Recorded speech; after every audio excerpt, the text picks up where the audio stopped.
Hello everyone, Mr. Happy here, and welcome to my first official Blade & Soul video after the launch. Well, at least after the early access. Official launch will, of course, be January 19th, Tuesday. That's when it'll be completely free to download. If you want to play during the early access period, you can always grab a Founders Pack, but you could also just wait till Tuesday and play the game completely for free to see if you like it before you decide if you want to spend any money on it.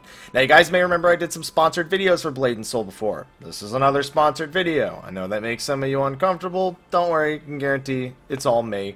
I wouldn't sponsor something that I didn't enjoy, and I've been enjoying the hell out of the early access. Now, I want to talk about a few different things about the early access period, because they have made some improvements, and there are some things that have changed that aren't necessarily for the better. I want to show you guys that it's not all sunshine and...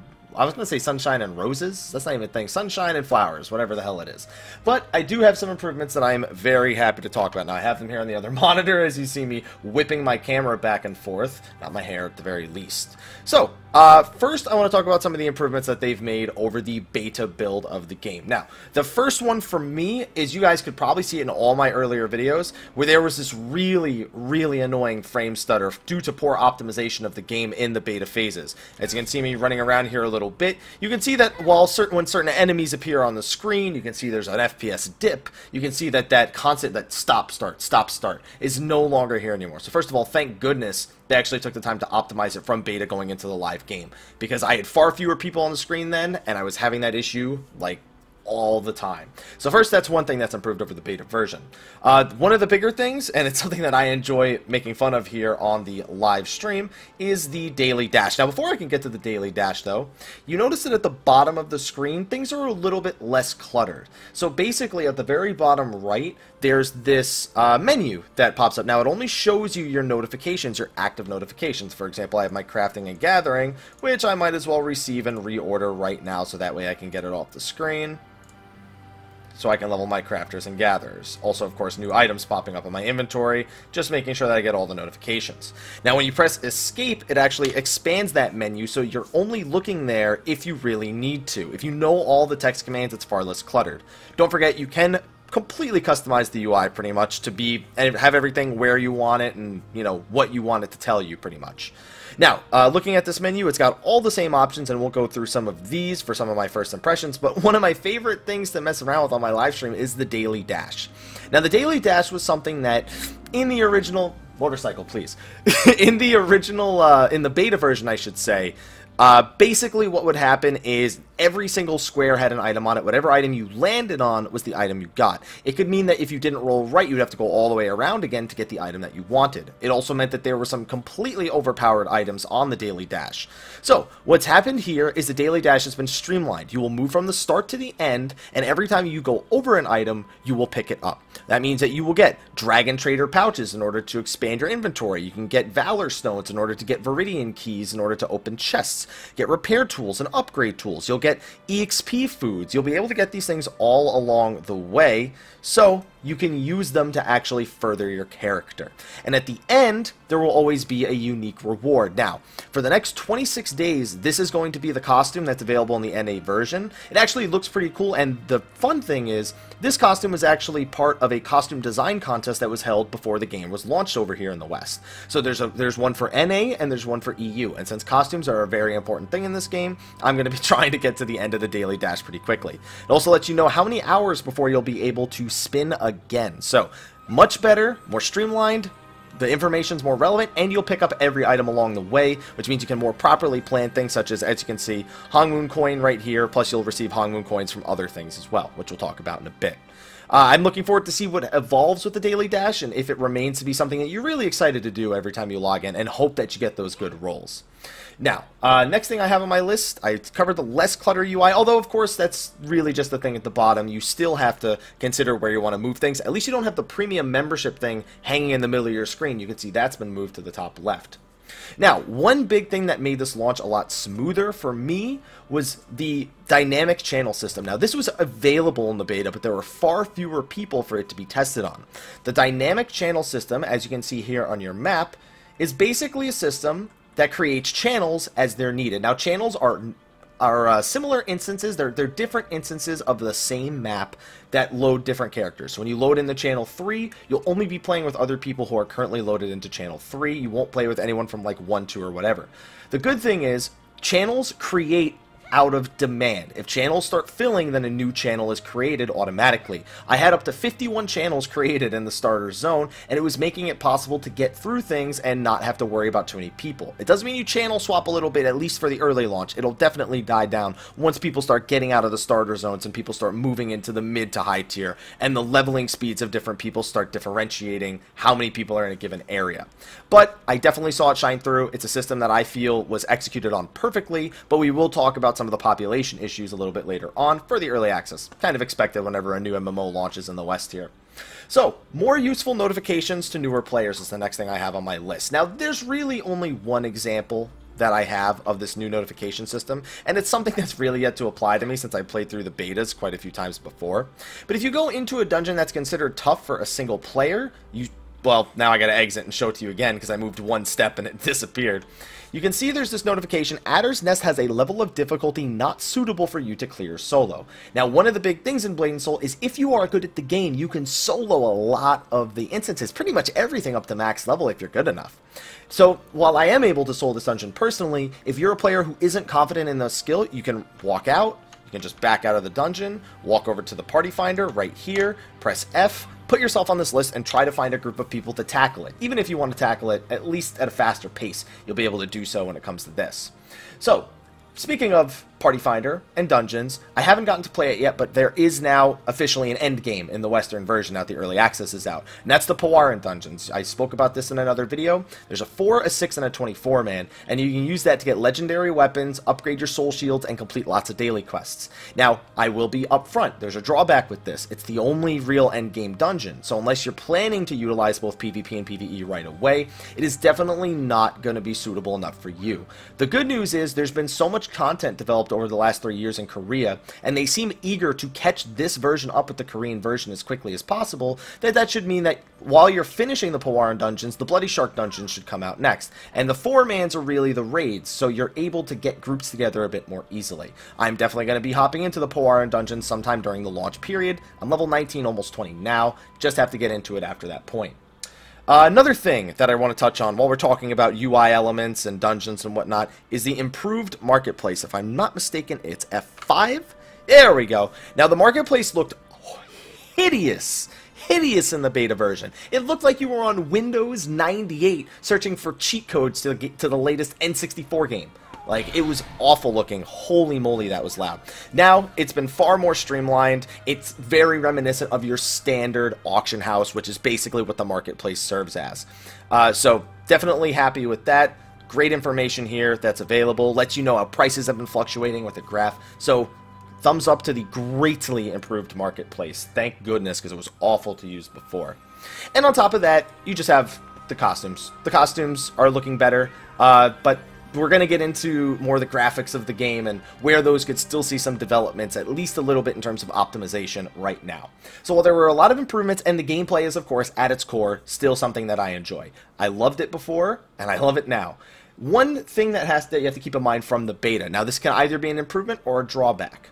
The game was on, I believe, patch 2.5 when we were playing it in the beta. That's a balanced patch, you know, based on content and what's actually in the game. We, I believe, are now on 2.7, which changed a lot of the skills that you may have gotten used to from beta. Changed your skill trees, and it changed the way skills work. It removed certain skills and added certain skills. So you may see changes that you may not be used to, such as from Blade Dancer or Summoner. It may take some getting used to the new skills, but the good news is this is the equivalent of a good level 50 balance patch. Now, currently, the 2.7 patch was halted in Korea, where the original version is made, back in December. So it was the patch from September. We're currently aiming for the 3.0 patch, which just came out in Korea last month in December and introduced a 9th class. We currently have 7 classes in the Western version of the game. But once we get to that balanced patch, we can expect them to speed through, probably unlock Warlock, probably unlock the Soul Fighter or the Chi Master, whatever it is you want to call it. And we'll probably see a greatly improved PvP scene from that. The only drawback of that is that it may take some re-getting used to a class you thought you already knew from the beta. And it's going to happen again when 3.0 comes out. Now, as this person kites this hulking totem away from me, there are, of course, some drawbacks, some changes that they made that are not necessarily for the better, and also some things that I feel could still use fixing. For example, the controller support is still not very good. It's there. If you want to fiddle with it, go right ahead. I don't feel that it's adequate enough. Also, because it's early access, there is a login queue. Oh man, I beat the login queue, and if you have premium membership, you have priority access, but I've seen people with premium memberships have to wait very, very, very long times in order to get into that login queue. That's kind of a normal thing, servers crashing and login queues when a free-to-play game especially hits the market here in the West, because we devour that crap. I don't really see it as a major drawback of the game because the channel system made the game playable for the most part for the first day, but for people that suffered from that issue, it sucks, and it is a drawback of a game being released here in the West. Now, another thing that happened is because of all the people playing the game, it was really, really hard to get certain quests done that required 12 to 15 enemies to kill. Now, one of the things in this game is that outside of world bosses, regular enemies, such as that Sawtooth Bulbaria right there, will become claimed to the first person who hits them. So, as you can see, I just run up and kill that thing. If somebody else had hit it in the point after I had hit it, they would get no credit, no quest rewards. That makes it very difficult to complete quests. Another thing that's somewhat common here in the early days of the early access period of any MMO, really. But it is a drawback, and I do have to mention it here in this video. Now, next thing, it is a free-to-play game. I know the first thing that comes to mind, cash shop. Is it pay to win? All that stuff. And that's going to be kind of a teetering point on this game, because it's not pay to win, but you can pay to grind less. You will never be better than another player because of it, and a better player will still beat you, but, especially because in PvP the stats are equalized, but you can grind less by spending money. And I know that is a tough point for some people. So let's look at the Hogmoon Store. Now there's a lot of new things on here. For example, we got the premium price, the premium membership price. You can see there's a year's worth for about a little bit more. That's like about $125. Yeah, about $125 right there for a year's worth of premium membership. Now, that's a massive purchase, not something I plan on doing. But, I mean, the prices I felt for the premium membership aren't so bad. It's about $12.50 for 30 days, and it comes with a lot of perks. But the rewards from the premium membership are, in some people's eyes, way too good. I mean, the wardrobe access, the extra EXP, the extra gold, the more EXP from gathering and crafting, it all adds up, and it is a lot. On top of the fact, they have a loyalty system where the more money you spend on the Hogmoon Store, those premium benefits do increase to better EXP from enemies and more crafting and gathering EXP, shorter resurrection times and things like that. Again, won't really matter in the grand scheme of things, but they are super convenient, and it's super hard to really enjoy it knowing that you don't have those things. I have already played to level 30 in the beta without premium membership, and it wasn't that bad. But when I found out what premium membership had, I was like, I gotta have that because I'm going to enjoy the game a hell of a lot more. Luckily, when the game comes out on Tuesday, you can play free. If you enjoy the game, you can decide to opt into the premium membership. But you can also see there's a lot of tabs here that you can buy with N-Coin, which is real money. You have to pay real money to get N-Coin, which you can see right here.